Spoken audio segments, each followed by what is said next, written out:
Everyone, welcome to my next video. This is a video about how I create my braids for my braided rug. And before I show you what I do, I'm going to mention something that I talked about in the previous video. And I did start this carpet at least 10 years ago. It was probably even further back. And I did purchase these, I guess I'm calling them clips. And what they, you might find them very helpful, but I decided not to use them, and I'll explain why in a minute. And I'm sorry, I don't know where you can buy them, but if you were to Google braiding shops or specialized stores that make their own carpets, I'm sure they'll be able to help you, and maybe they sell them still. But I decided not to use them, and I'll explain why in a moment. But what they do is they actually pre-fold your strip for you, and you insert your strip through the back here where there's a little slot, and then you pull it through the funnel, and it comes out already almost folded. But that's the trick, it's almost folded. You still have to take the edges and fold them in together to make that flat piece to braid. And so I didn't care for that because I figure, well, if I still have to fold them over, why bother using this thing? But you might find it useful. You might, maybe I'm using them wrong, I don't know. But I also didn't like them because when you have 3 strands of material and they're getting tangled as you braid and you have to continuously separate them, these kind of get in the way. So I thought, I'm just not going to do this. But again, they just pull the material right through that funnel, and at least they keep your braid, well, what's going to be a braid, somewhat pre-folded. So you might find these helpful, but again, I stopped using them, and I'm going to show you in a minute how I just braid and fold each piece with my fingers and just continuously do it that way. So the next video after this one is going to be how I sew my carpet together. And that's going to be, I think, the most exciting, because that's when you really see your carpet come together. So I hope you're enjoying my videos. And again, if you have any questions, please feel free to ask me. And I hope I'm not leaving anything out. Again, this is how I do it. I've been watching other videos online about braiding carpets, and it's always interesting to see how everybody does it differently. And I think that's the fun part of being so creative. You can just do whatever works for you and create your own style, your own carpet, your own way. so I'm going to now show you how I do my braids. So I have my rug under my table and I'm stepping on the braid underneath the table. And so I'm going to show you how I create or continue this braid. And I just wanted to have the fire in the background. It's overcast, very chilly, rainy day outside, and not a good day to be out on the porch. So I thought this might be kind of cozy to do it in here. And so the first thing, and I hope you can all see this, the first thing is to keep your braid tight, which is what I mentioned before.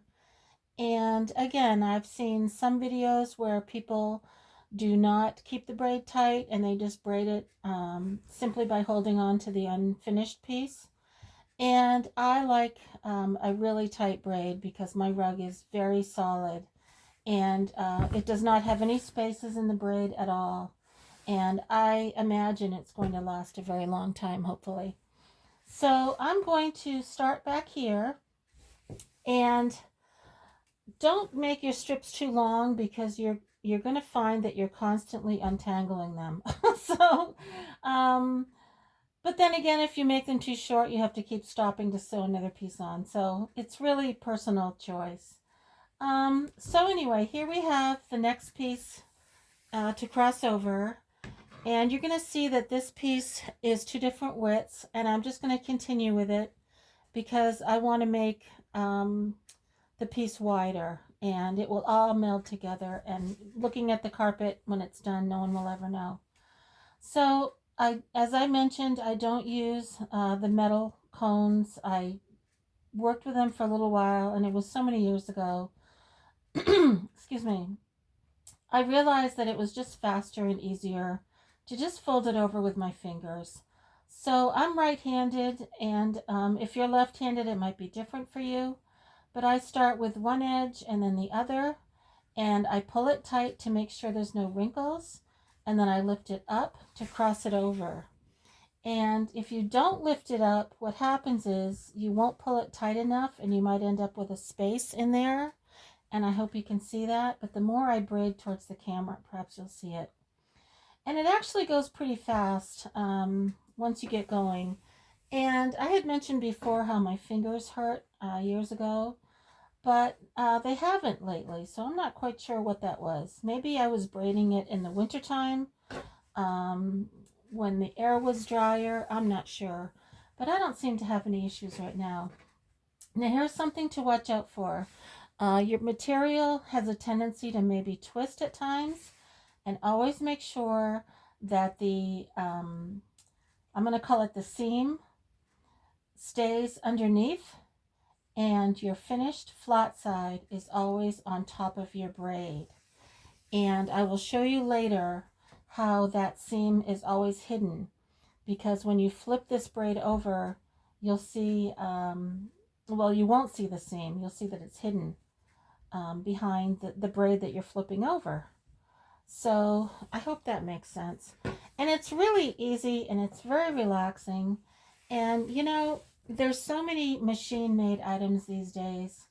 There's nothing like having an heirloom for your family, or even just for yourself. I mean, heck, it's unique to you, and even if it's not perfect, who cares? There's no such thing as perfection anyway, and it's perfect because you made it. And so another thing, you'll find that there's going to be some straggly loose pieces, and I just keep going, and when I'm finished with a certain length of braid or strips, I'll just trim them off. But it's all part of when I cut the strips, I believe, and I didn't trim them at that time. Maybe I should have. So I'm just going to keep going and show you how I do this. And my next video, I will show you how I lace them all together, and the thread to use, and the needle. And it's really, that's actually the most exciting part, because that's when you see your rug actually coming together. And so see, this is starting to twist up a little bit. So I'm going to turn it back under, and I'm going to fold this piece under and this piece under, and make sure that I have the flat side on the top of the braid, and I'm lifting it up before I pull it tight. And I hope you can see that okay. I've tried so many different ways to create this video so you can see it clearly. And this is the best I could figure out for the moment. So if you can't see it well enough, please let me know, and I'll try to figure something else out. But the more I braid, the closer I'll get to the camera, I hope, and show you how I continue doing this. And again, it's just by feel. You can kind of feel with your fingers when you folded it, and pull it tight again. And I'll keep going. I'll show you how this piece kind of folds together, and it all works out. And how relaxing is this on a cold May? It's May, gosh, it's May 20, and I have a fire going in the fireplace, and that's why I buy extra firewood, because I'll probably have a fire at night until June, and then it will be really hot, and I won't need another fire until probably October is when it gets cold again. So I folded this piece, and just so you can see it, this is how I folded it. I'm not sure if you can see it clearly or not. And lighting is not that great in here. I apologize. And hopefully you can see that okay. And so this is how you braid a rug. I braid a braid for a braided rug, excuse me. And there are many ways, I'm sure. As I mentioned before, there's a stand, and I think you can probably still buy one that will clamp your braid and you can hold it tight. But honestly, I just step on my braid, and since you have to, I think you have to step on that wooden stand anyway. To me, it's all the same. And so I'm going to keep going and show you how this all folds in together. And sometimes it's a little hard to see with the dark braid. And I hope you can see this okay. And it's all very, very tight. And it's coming out pretty well. So here we have where I sewed it together. And I'll fold this under and fold this under. And make sure that it's flat. And I will cross over this piece. And I think that might end up showing, but I'm going to pull it as tight as I can and see if I can get this piece to cross over it. And hopefully I can, because I really didn't want that to happen. And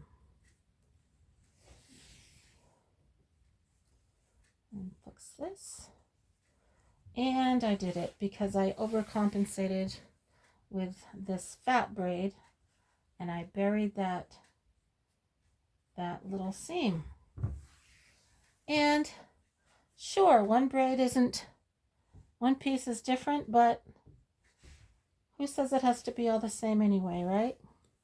When you sew it together, it's all going to fit regardless of the size of your braid, because when you pull it tight, it's going to find that spot to fit, and I will show you that in the next video. So the size of your braid will not ultimately affect when you sew it on.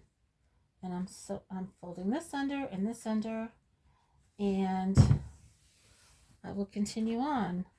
And I'll probably go maybe twice around or 3 times around with these same colors. And then I think I'll find a different color to break up the pattern, and then go back to these 3. So I like sort of, now here's another piece, I'll just cut that off. And I like just sort of figuring it out as I go and finding out also what's affordable to buy, because I don't want to spend a whole lot of money on wool. Oh, and I did find a thrift store that sells wool outfits, but now that it's summer, they put all their winter clothing away, and they won't be bringing it out again until probably October, November. But I'm glad I stopped in, because I'm going to go back there and hopefully find some wool clothes at a good price and cut them up for some more strips. And I'm sort of getting near the end of this, so I'm going to try to step on this some more. And again, if you have a better way of doing this, or a way that works for you, or something that you just sort of found just by working on your own carpet, I'd love to hear it. And I'd love to hear how how you're doing if you decided to make your own carpet. And see, this is always underneath the opening part, which is where I want it. And after I do a few more loops, I'm going to show you the underneath part and how you really can't tell from one side to the other, because each fold is covered by the braid, it crosses over. And that's another reason why I pull them tight, so that you can never see, I guess you call it the seam underneath. And that's how you do it, or that's how I do it. So I'm going to put this on here, and then I'm going to give you, hold this up a little closer so you can see it. And it's pretty darn tight, and I've done all this in the last, I don't know, last hour or so. This is my old braid from years ago. So you really can't tell the difference in the width or the tension. And I have an idea this rug is going to be really heavy by the time I'm done. So what I'll probably do is, when it gets too big to keep taking it out of my storage tote, I will just leave it on the floor, and then I'll just work on it while it's on the floor. And that way too, I'll be able to tell how big I want it. And I'm really hoping to get it done by this winter, because it sure will help me stay warm in here. And then I think I'll just make a few more, like maybe smaller ones for area rugs. Now, if you wanted to, I'm sure, if you really had the time, these are very expensive, these rugs. And I am quite sure that if you made some really, really pretty handmade rugs, you could sell them for a very good price. The only problem is shipping costs, because they're so darn heavy, but you could make smaller ones.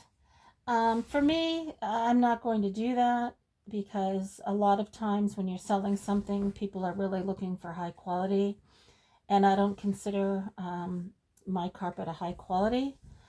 But it's something to think about, because to me, handmade items are becoming more and more difficult to find, and I think they're just going to become more valuable as time goes on. So I have more strands here, and I'll probably keep going until this one is up to here, and then I'll sew another piece on. And I don't sew another piece on until I get to the shortest one. And that way I'm not constantly untangling all the pieces as I go.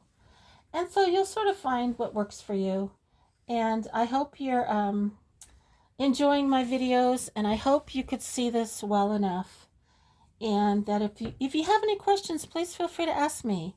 And I would love to hear how you're doing, if you've started a carpet, and anything, what colors you've used, where you found your material, what size maybe you're making. Or the only thing I realized I didn't show you was how to start the carpet. And honestly, I think it's just a matter of deciding if you want a round carpet or an oval, and making that your center and working from it.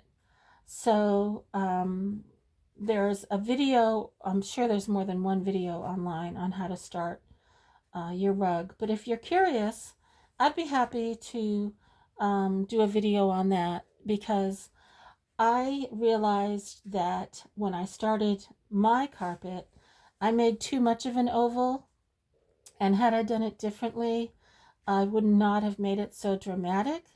But I'll keep going, and I'll finish this one, and then I'll just do it differently the next time.